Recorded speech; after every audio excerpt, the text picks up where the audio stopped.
Hoje eu vou dizer para você, na prática, quanto que rende R$ 100.000 investidos.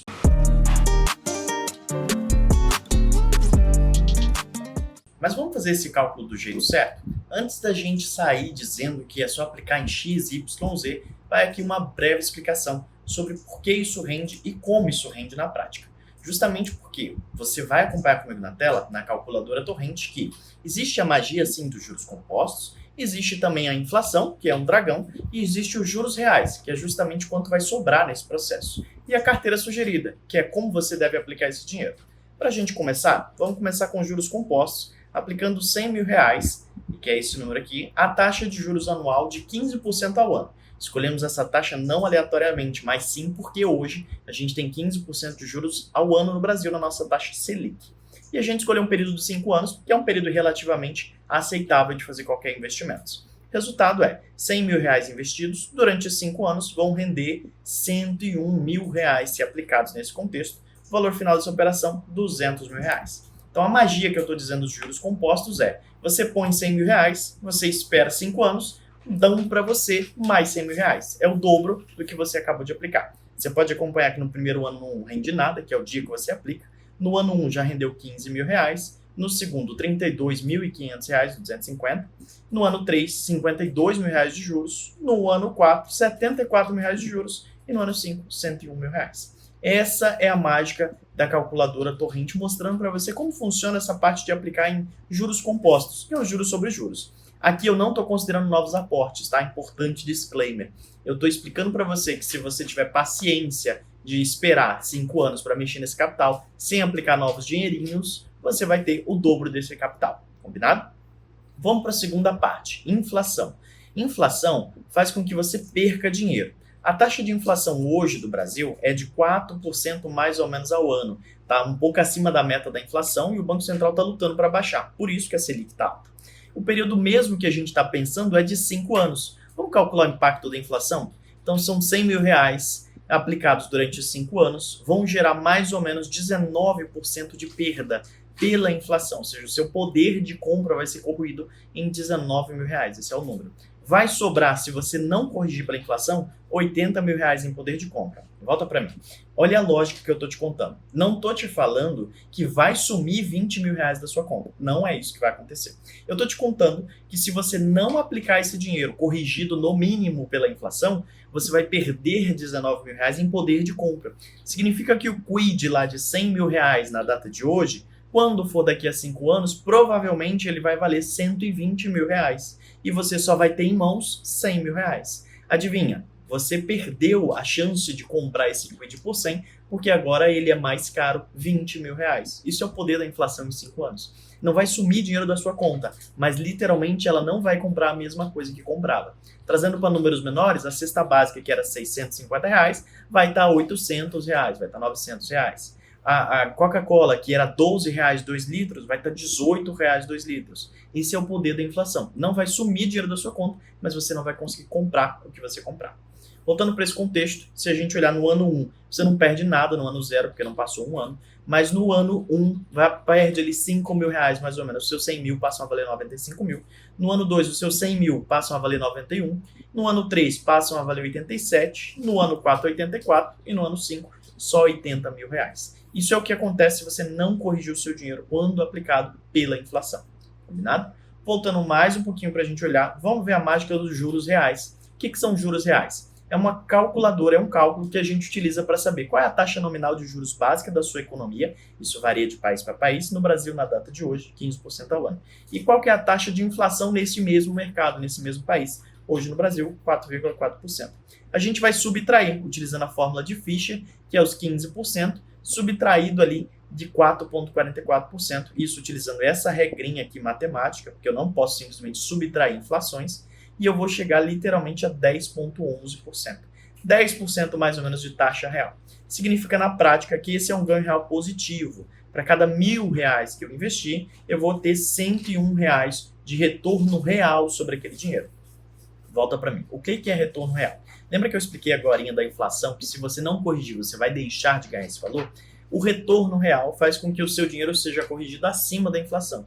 A gente considera em economia que qualquer dinheiro que for render, ele oficialmente só rendeu se ele ganhou mais do que a inflação, porque senão você perdeu o seu dinheiro. Ele literalmente deixou de existir porque ele está rendendo menos do que a inflação oficial do país, que hoje é 4%.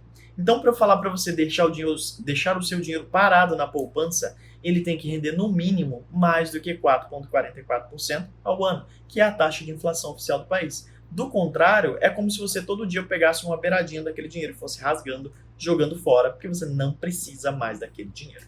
Combinado? Voltando mais um pouquinho, agora vem um disclaimer, carteira sugerida. Eu vou clicar nesse botão e vem uma informação relevante. Isso daqui não é uma recomendação de investimento para você, é uma recomendação de como montar a carteira. Justamente porque eu vou separá-la em conservadora, moderada, arrojada e agressiva. Nesse contexto, eu estou simplesmente mostrando para você como seria uma montagem ideal de carteiras baseada num perfil genérico, sem olhar o seu caso, sua qualidade de vida, sua prioridade, sua necessidade de investimento.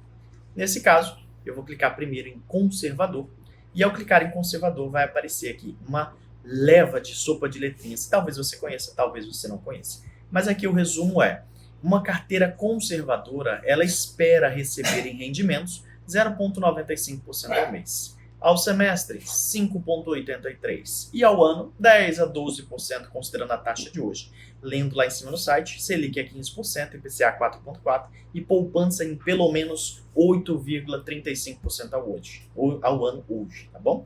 E a gente lê que aqui do lado tem as recomendações, que seriam Tesouro Selic, para corrigir da inflação, CDB, LCI e LCA, justamente pegando esses dois porque tem garantia do FGC e também tem uma cobertura clara, existem muitos investimentos desses disponíveis, não são poucos. Além disso, isso aqui são rendimentos garantidos, né? A gente tem isenção de imposto de renda, são incentivadas igual alguns debêntures. Fundos de DI, para a gente aproveitar justamente essa taxa Selic alta, que eles aplicam somente em taxa Selic, e o Tesouro IPCA+, para a gente corrigir ele também pela inflação. Lembra que a inflação está 4,4%? A gente quer corrigir um pedaço desse dinheiro pela inflação. E aqui uma mentoria, né? Um basic ali, de que como a gente separaria esse negócio para você utilizar. De novo, isso não é uma recomendação de investimento para você, é só uma montagem genérica de carteira. Cada caso deve ser analisado individualmente e o mais interessante, rentabilidade passada não é garantia de rentabilidade futura. Fica o disclaimer aí. Se eu clicar aqui em moderado, a gente vai ter expectativa de uma carteira moderada. O que é essa expectativa? Um retorno aí de 1,25% ao mês, ao semestre algo em torno de 7% e ao ano entre 12% e 16%. É o que a gente espera da carteira moderada. O que vai ter na composição dessa carteira? A gente vai ter renda fixa, CDB e tesouro, sempre vão estar na nossa carteira, fazem parte. Fundos multimercado para dar uma apimentada. Alguns fundos multimercado são bons, agressivos, conseguem render bem, só que a gente não vai aplicar muito dinheiro neles, porque justamente é uma carteira moderada.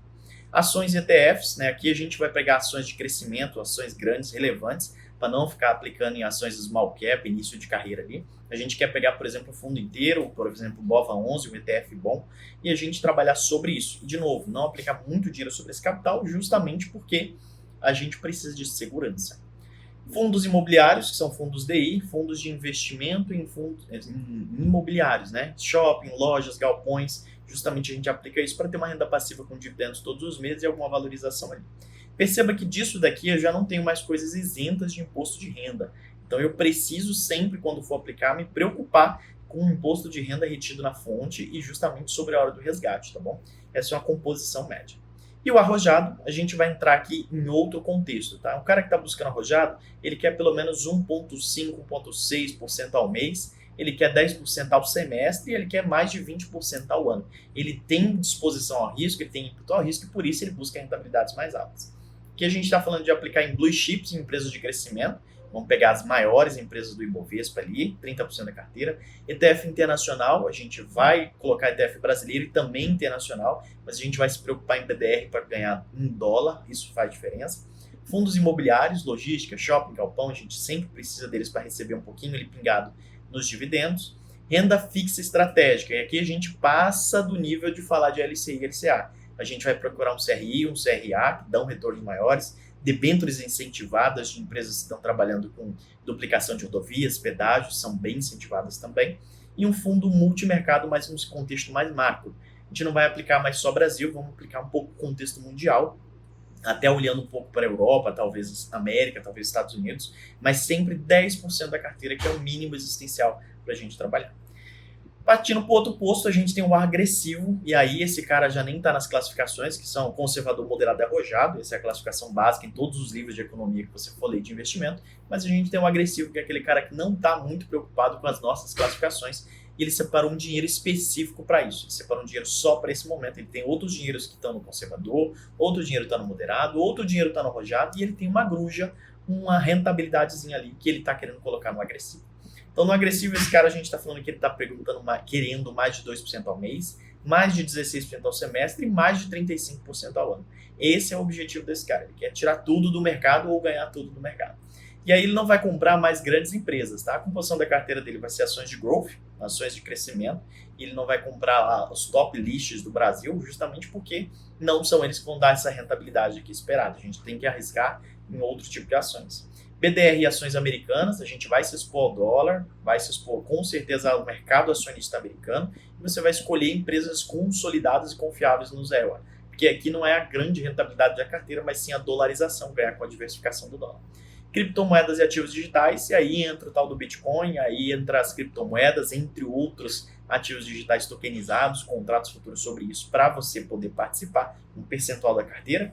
Small caps, aqui ele vai comprar ações brasileiras em estado de crescimento, não são as empresas growth, que estão em crescimento constante, mas ainda não consolidadas, talvez muito endividadas. A gente está falando de small caps, empresas pequenas que estão começando na Bolsa Brasileira, mas estão mostrando algum resultado. E por último, a gente tem renda fixa, né? A gente vai sim deixar ali 10%, mas não está alocado para fins de rentabilidade de renda fixa. Está alocado para fins de oportunidade de compra nessas outras coisas aqui. Porque às vezes o mercado dá uma queda e ele tem caixa disponível para fazer uma compra. Vídeo Warren Buffett lá, que está com 300 bilhões em carteira, justamente para comprar nesse momento pós-guerra aqui. Então essa é a calculadora Torrent. Eu quis trazer para você um pouquinho mais de como é que eu penso em investimento, como é que eu cuidaria da sua carteira, como é que eu me prepararia para aplicar a sua carteira de investimento. Se você quiser acessar esse site, fique à vontade, está lá no Finanças Torrent, a calculadora Torrent, no meu link do Instagram também você encontra. Compartilhe com mais pessoas, deixa seu like, deixa sua dúvida, comenta aqui embaixo o que você achou sobre esse conteúdo, que eu vou sempre estar te ajudando com finanças, investimento e educação financeira. Um forte abraço!